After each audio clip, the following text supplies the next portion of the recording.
Thomas and the Magic Railroad. Thomas the Tank Engine is a little blue engine who lives on the island of Sodor. He has many engine friends, and they all try to be really useful. There was harmony on the island of Sodor until one day a mean diesel engine arrived. He was called Diesel 10, and he hated steam engines. "Get out of my way, you puffballs," he growled as he sped past Thomas and Gordon the express engine. "When I'm done with my plan, you'll be nothing but useless scrap."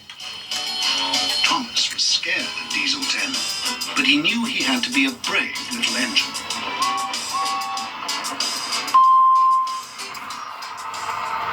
Far away from the island of Sodor, across a wide ocean and on the other side of Muffle Mountain, was the town of Shining Time. It was the home of Mr. Conductor, who comes and goes in gold dust.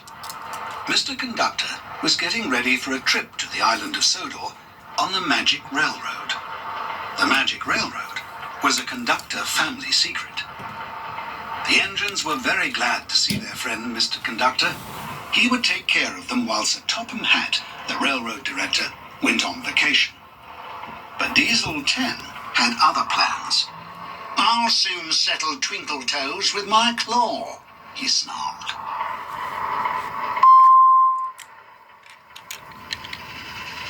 That night, Diesel 10 sidled up to the shed while Mr. Conductor and the engines were asleep. "Gold dust, magic, buffers," Mr. Conductor mumbled in his dreams. He woke up, remembering what his family had always told him. As long as there is gold dust, there will be harmony. He blew his whistle, but it had no sparkle. "Oh no," cried Mr. Conductor. "I've got to find more gold dust to run the railroad, or we will all be in danger." Diesel 10 slunk quietly away. Using a bellflower, Mr. Conductor called his cousin Junior and told him to fetch the emergency supply of gold dust from Shining Time Station.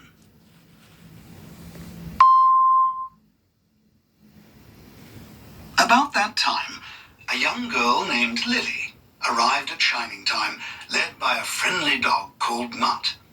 Lily had come from the big city to visit her grandpa, Burnett Stone, who lived on Muffle Mountain. The trains didn't stop on Burnett's side of the mountain, but that night, Lily heard the sound of a train whistle outside her window.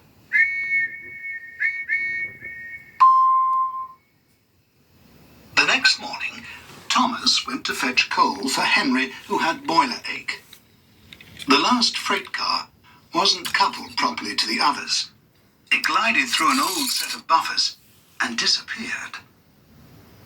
Meanwhile, a very tired Mr. Conductor was searching for the source of the gold dust.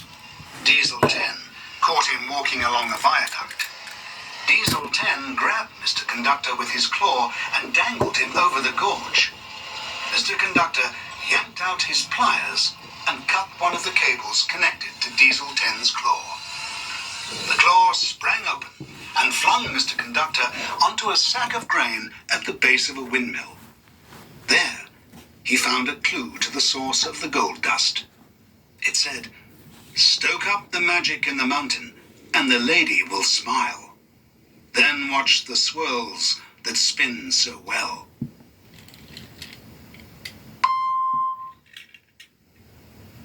Back at Shining Time Station, Lily met Mr. Conductor's cousin, Junior. He appeared in a wonderful cascade of sparkles. Junior was on his way to the island of Sodor. He asked Lily to go with him. "I'll use the last of my cousin's gold dust," said Junior.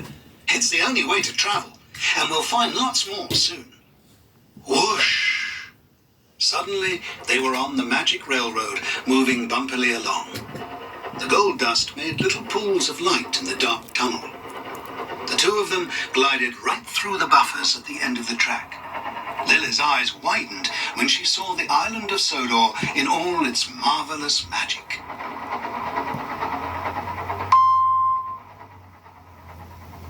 "I was was at the old buffers when the last coal car disappeared," Thomas was saying to Percy. "Then I think those buffers are the entrance to Mr. Conductor's magic railroad," Percy said excitedly. "Percy, you are clever," said Thomas. "Now, keep the buffers safe while I search for Mr. Conductor." To Thomas's surprise, he found Junior instead. Junior introduced Thomas to the astonished Lily. She couldn't believe that trains could talk. In no time at all, Thomas was puffing along with Lily and Junior on board. Junior spotted his cousin at the bottom of the windmill. "Howdy, cuz," Junior said. Mr. Conductor smiled and gave his cousin a hug.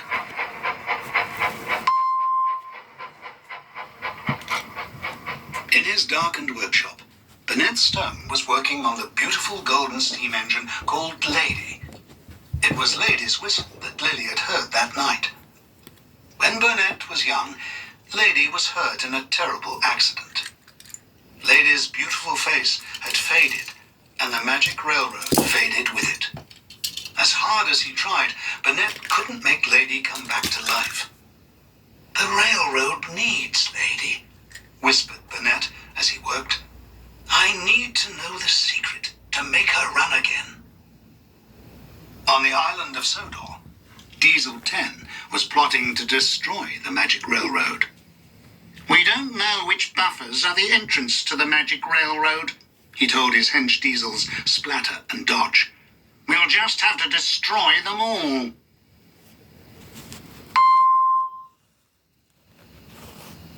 Percy overheard the Diesels' plan and knew the engines had to act quickly. "We must get Lily back to Muffle Mountain before the Diesels destroy the magic railroad," Percy said. "Without gold dust, the only way to travel the magic railroad is on the lost engine, Lady," said Mr. Conductor. "Unless, Thomas, you're a really useful engine. You can do it." "I'll try," Thomas said bravely. As Thomas and Lily chugged toward the magic buffers, Mr. Conductor called after them, "Stoke up the magic in the mountain, and the Lady will smile." They reached the buffers and went right through them, onto the magic railroad.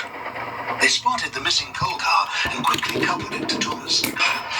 Looming up ahead was a huge set of buffers. Thomas and Lily passed right through them onto Muffle Mountain. Lily jumped off Thomas and ran to Burnett's workshop.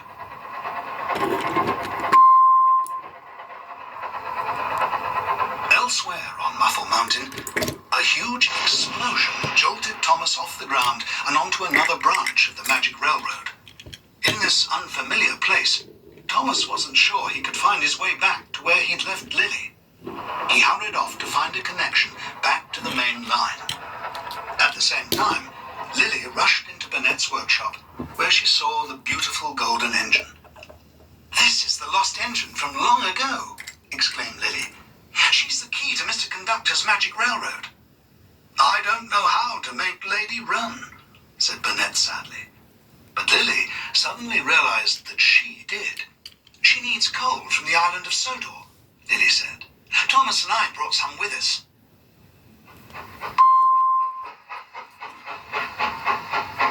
Soon, Lady was steaming along the magic railroad. As she gathered speed, her lovely face was revealed once again. "Stoke up the magic in the mountain, and the Lady will smile," Lily murmured to herself. The railroad's energy was returning. Shavings, all the colors of the rainbow, fell behind Lady and gathered on the ground. Lily caught some shavings in her backpack. Then she saw Thomas about to meet up with the magic railroad's main line. As the shimmering shavings settled on the rusty tracks, Thomas gained traction and gathered speed. With a long, low roar, Lady burst through the buffers onto the Island of Sodor. Burnett, Lily, and Mutt jumped off Lady to join the others. Then Thomas burst through the buffers right behind Lady.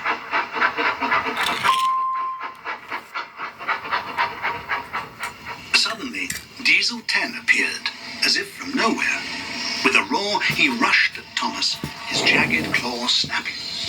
"I'll get you, puffball," yelled Diesel 10. And I'll get that magic engine too. Run, lady, quickly. I'll help you, called Thomas. Burnett leaped into Lady's cab, and they sped toward an old viaduct. Thomas raced between Lady and Diesel 10. As Lady crossed the viaduct, it began to crumble, and a hole opened in the track ahead of Thomas. Thomas bravely jumped the gap, but as Diesel 10 closed in, the rest of the viaduct collapsed. No! Screamed Diesel 10.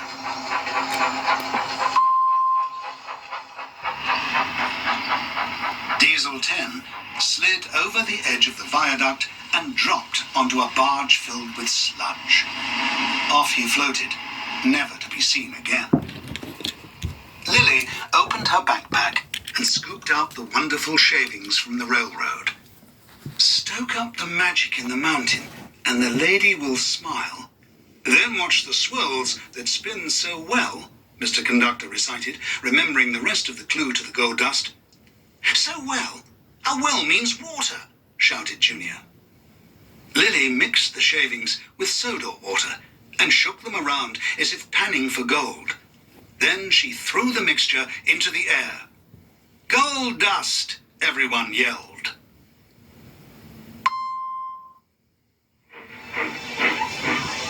Back at the magic buffers, Mr. Conductor and Junior recovered their sparkle with the new gold dust.